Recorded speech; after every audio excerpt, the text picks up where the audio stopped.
Welcome students. आज हम चर्चा करेंगे कृष्ण भक्ति काव्य की सामान्य प्रवृत्तियों की। कृष्ण भक्ति काव्य, जैसा कि आपको पता है कि हमारी 4 धाराएं थीं और सगुण भक्ति धारा की ये दूसरी धारा थी। पहली धारा राम भक्ति काव्य और दूसरी धारा कृष्ण भक्ति काव्य था। सबसे बड़ी बात ये है कि जो कृष्ण भक्त कवि थे, उन्होंने कृष्ण की भक्ति को लोक रंजक रूप में कृष्ण की मूर्ति को प्रस्तुत किया, जिससे जन जन उसे अपना सके, लोगों को ऐसा लगे जैसे वो कृष्ण अपने बीच के ही हैं। और इस रूप में कृष्ण भक्ति का प्रचार प्रसार धर्म गुरुओं के द्वारा किया गया। उसका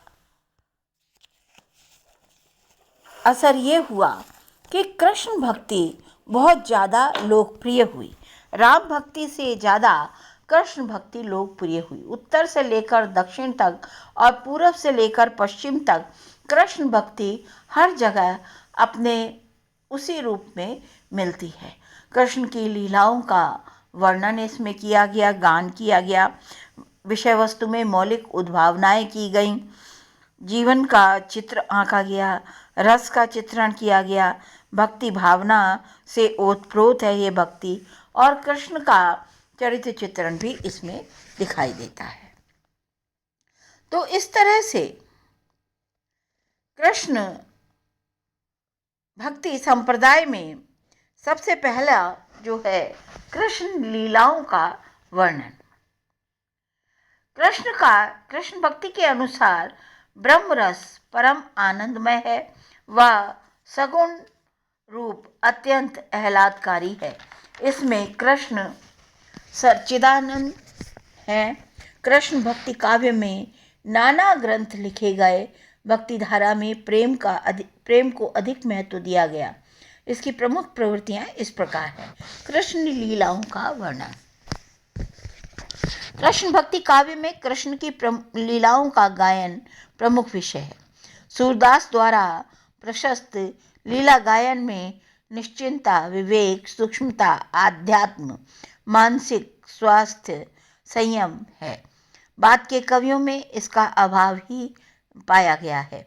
उनके काव्य में लौकिकता अधिक आ गई है, वह अलौकिकता समाप्त हो गई है। वैसे मध्यकालीन कृष्ण भक्ति धारा के कवियों ने लोक कल्याणकारी कृष्ण की लीलाओं का गान किया है। उनकी लीलाओं का प्रयोग आनंद के अलावा कुछ भी नहीं है। बाल गोपाल की वात्सल्यपूर्ण लीलाएं ही समस्त मध्यकालीन काव्य कृष्ण काव्य में विद्यमान हैं। मौलिक उद्भावना। विषय वस्तु में मौलिक उद्भावना दिखाई देती है। हिंदी कृष्ण भक्ति काव्य की रचना से पूर्व संस्कृत प्राकृत अपभ्रंश में कृष्ण संबंधी काव्य की रचना प्रचुर मात्रा में हो चुकी थी और इसके साथ साथ कृष्ण की विविध लीलाओं का वर्णन किया गया था। सकल कृष्ण काव्य उपजीव भागवत पुराण है।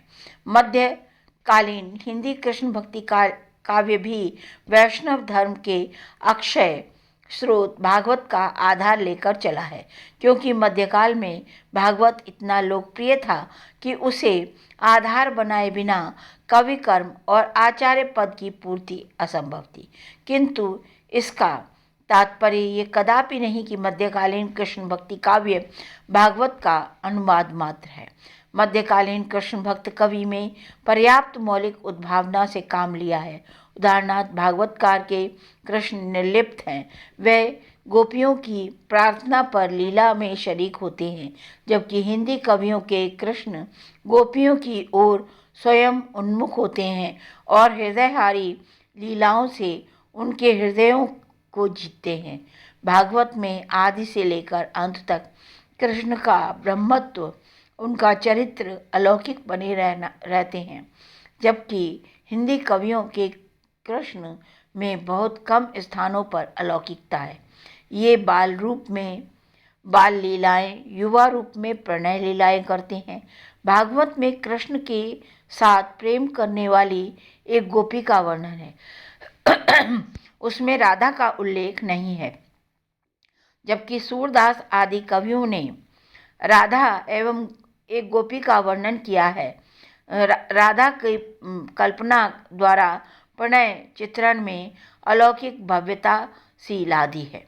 भागवत में गोपियों के प्रेम की पवित्रता निष्कलंक नहीं रहती है। कृष्ण की अनुपस्थिति में मदिरोन्मत्त बलराम उनसे व्यवहार करने लगते हैं, किंतु हिंदी काव्य में गोपियों को सर्वत्र एकोन्मुख दिखाया है।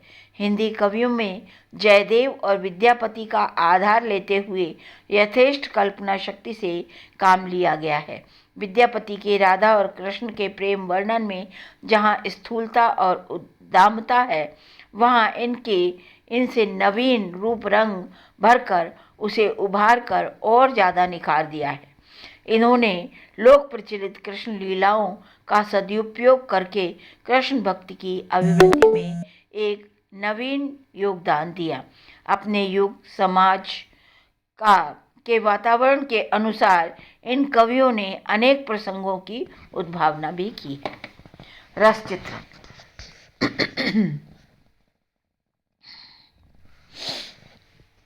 हिंदी कृष्ण भक्ति काव्य में एक ही रस है और वह है ब्रज रस या भक्ति रस। इस दृष्टि से साहित्य में रस का पूर्ण परिपाक हुआ है। शास्त्रीय शब्दावली में इस रस को संज्ञा देना चाहें तो वात्सल्य, शांत, श्रृंगार रस कह सकते हैं। भले ही इन रसों में विभाव, अनुभाव, संचारी भावों का पृथक पृथक रूप में विन्यास न हो, पर इससे रस दर्पण में कोई अंतर नहीं पड़ता। रस की दृष्टि से कृष्ण भक्ति साहित्य अत्यंत भव्य बन पड़ा है। सूर और मीरा में यत्र तत्र निर्वेद का चित्रण हुआ है। कुछ अन्य कवियों ने भी संसार, माया, भ्रम, अविद्या, अज्ञान, अंधकार ग्रहण किया है। ऐसे स्थलों पर शांत रस की अभिव्यक्ति हुई है। सांसारिक जीवन के प्रति वैराग्य जगाना ही उनका लक्ष्य है।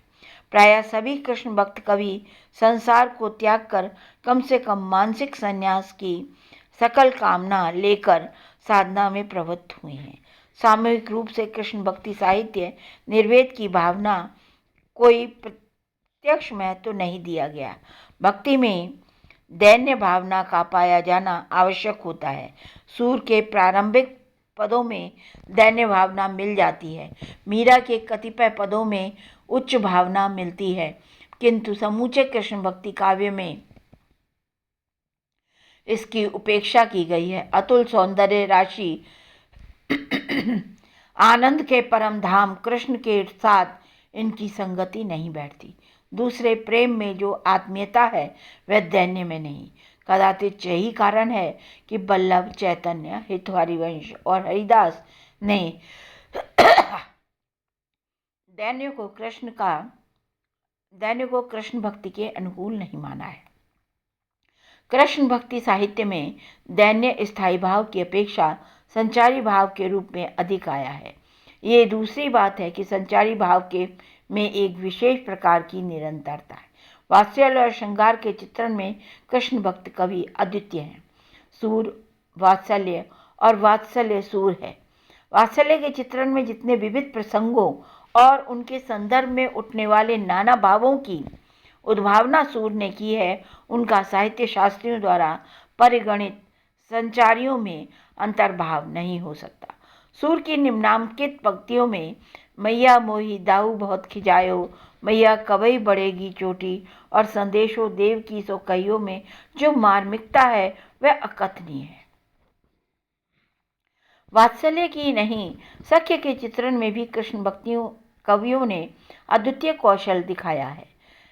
केवल वात्सल्य ही नहीं, सख्य चित्रण में भी सूर अप्रतिम है।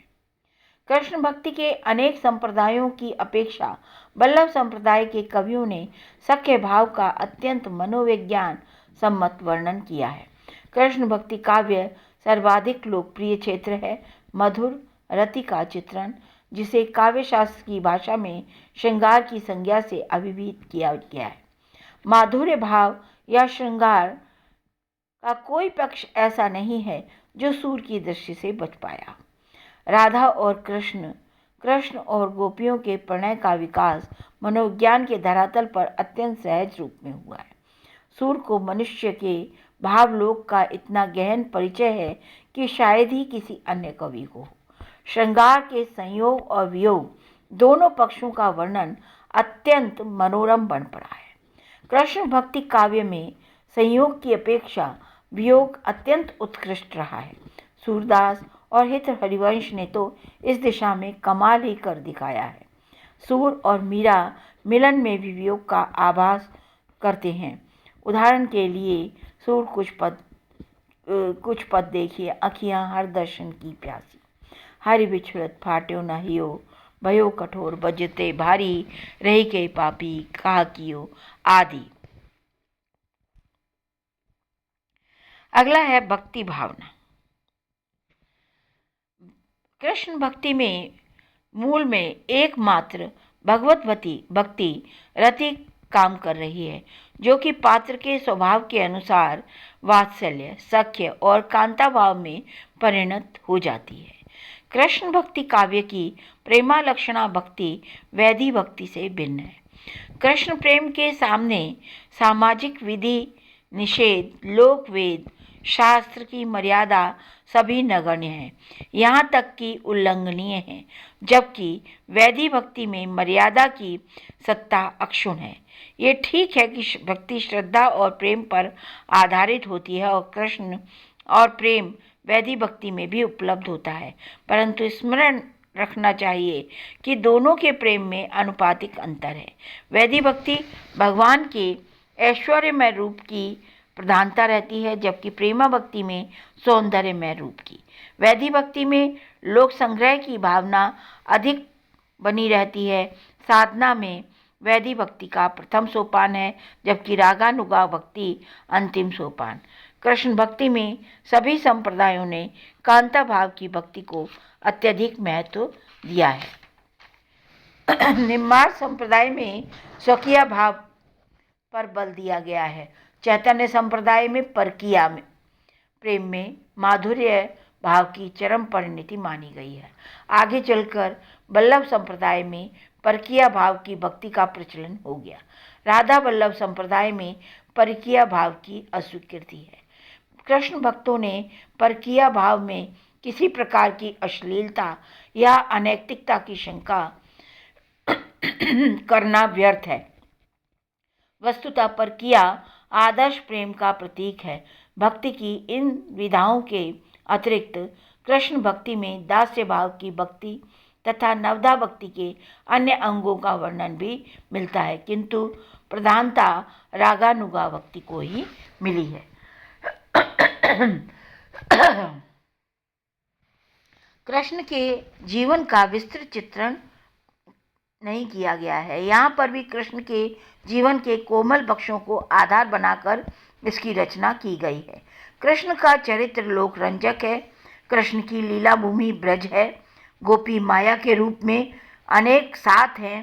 साथ ही साथ जिस प्रकार कृष्ण के काव्य में कृष्ण के वीर योद्धा नीति व वीर उपदेशक का अभाव है, उसी प्रकार राधा की प्रेम साधना में न तो चतुराई है न ही छल कपट। भक्ति भावना में भक्त कवियों ने उद्धव की बुद्धि पर, कर्म और मन तथा मस्तिष्क व हृदय पर की विजय चित्रित की है। प्रकृति चित्रण। कृष्ण भक्ति काव्य भावात्मक काव्य है। बाह्य प्रकृति का चित्रण इसमें या तो भाव की पृष्ठभूमि में हुआ है या उद्दीपन के लिए अथवा अलंकारों में अप्रस्तुत विधान के रूप में प्रकृति के स्वतंत्र रूप का चित्रण न के बराबर है। परंतु ये निसंकोच रूप से कहा जा सकता है कि प्रकृति के मनोरम, अनुकूल, भयानक, प्रतिकूल सभी रूपों में कृष्ण भक्तों ने चित्रण किया है और अपना अद्भुत कौशल भी दिखाया है। डॉक्टर ब्रजेश्वर के शब्दों में दृश्यमान जगत का कोई भी सौंदर्य उनकी आंखों से छूट नहीं सका। पृथ्वी, अंतरिक्ष, आकाश, जलाशय, वन, प्रांत, यमुना, कूल तथा कुंज भवन की संपूर्ण शोभा इन कवियों में प्रत्यक्ष या परोक्ष रूप में निशेष कर दी है। इन कवियों ने मानव प्रकृति चित्रण में भी अपनी सूक्ष्म पर्यवेक्षण शक्ति का परिचय दिया है। मानव हृदय के अमूर्त सौंदर्य अर्थात रस निरूपण में कृष्ण भक्त कवियों की भावना कल्पना जिन मधुमती वीथियों से विचरण करती है, उनमें से अनेक ऐसी हैं जिनसे पूर्ववर्ती कवियों का परिचय नहीं था। रीति तत्व का समावेश। रीति कृष्ण भक्ति में श्रृंगारी चित्रों के साथ साथ रीति तत्व का उल्लेख भी मिलता है। सूरदास, नंददास की कृतियां इसका प्रमाण है। सूरदास की साहित्य लहरी में नायिका भेद तथा अलंकारों का वर्णन मिलता है। यद्यपि कुछ आलोचकों ने इसे नहीं माना है और सूरदास की रचना न मानने से इसे इनकार कर दिया है और कहा है, किंतु हमारा निजी विश्वास है कि ये सूरदास और कृष्णदास के और रीति शिक्षा के उद्देश्य से लिखी गई इस रचना को सूरदास की नहीं माना है। पर सूरदास के समय में ही विट्ठल ने जो श्रृंगार पूर्ण ग्रंथ लिखा और रीति पर ग्रंथ लिखा था, उसमें चैतन्य संप्रदाय में भक्ति को काव्य शास्त्र की सांभोपांग रूप देने के लिए भक्ति रसामृत, सिंधु और उज्ज्वल नीलमणि की रचना हो चुकी थी। चैतन्य संप्रदाय की पुष्टि मार्गी कवियों पर असंदिग्ध प्रभाव है। नंददास की रसमंजरी में नायिका भेद, हाव भाव, हेला, रति आदि का विस्तृत विवेचन है। विरह मंजरी में यद्यपि किसी प्रकार के काव्यशास्त्रीय भेदों का उल्लेख नहीं हुआ है, फिर भी उसमें परोक्ष रूप में वह संधि और प्रथम समागम आदि की दशाओं का वर्णन है। अष्टछाप के अन्य कवियों में भी नायिका भेद के उदाहरण मिलते हैं। प्रेम की अलौकिकता। कतिपय कृष्ण भक्त कवियों ने हिंदी साहित्य में चित्रित रति को चिदन्मुखी मुख कहकर इसे श्रृंगार रस से भिन्न मधुर रस की कोटि में रखा है तथा प्रेम की अलौकिकता घोषित की है। मधुर उज्ज्वल रस से भिन्न ये नहीं है। उज्ज्वल नीलमणि में प्रतिपादित उज्ज्वल रस के आलंबन, आश्रय, नायक नायिका, उनका सहायता वर्ग आदि सब बातें श्रृंगार रस को उज्ज्वल के नाम से ही अभिहित किया गया है। मधुर रस की स्थापना कदाचित कृष्ण राधा के प्रेम व्यवहारों के उन्मुक्त वर्णन के व्यास से की गई। यदि कृष्ण और भक्ति काव्य में चित्रित श्रृंगारी वर्णनों में कृष्ण, सूर आदि उपमानों को पृथक कर दिया जाए तो वे वर्णन निश्चित रूप से जयदेव, विद्यापति रीतिकालीन परंपरा में परिणित किए जा सकेंगे। कृष्ण भक्ति काव्य में विपरीत रति जैसे प्रसंगों की बलात् आध्यात्मिक व्याख्या बौद्धिक व्यायाम के सिवाय और कुछ भी नहीं है। कृष्ण भक्ति काव्य में घोर श्रृंगारी वर्णनों में कई कारण मौजूद थे। एक तो मंदिरों का वातावरण क्रियात्मक रूप से विलास प्रधान हो चुका था और भगवान कृष्ण के लिए सुंदर भोजनों की व्यवस्था की जाने लगी। युवा कृष्ण के मनोरंजन के लिए रूपवती वेश्याएं बुलाई जाने लगी। गोस्वामियों को भगवान का प्रतिरूप मानकर सेविकाएं सर्व माना अपने आप को उन्हें समर्पण करने लगी। कृष्ण भक्ति साहित्य पर चैतन्य, हित, हरिवंश और हरिदास, राधा स्वामी संप्रदायों के प्रभाव ने भी राधा कृष्ण भक्ति के श्रृंगार में लौकिक चित्रणों की भूरी प्रेरणा दी। इस दिशा में जयदेव और विद्यापति तो पथ प्रशस्त कर ही चुके थे। तो स्टूडेंट्स, एक भाग इस वीडियो का यहीं पर पूर्ण होता है और दूसरे भाग में हम आगे की चर्चा करेंगे। So thank you students.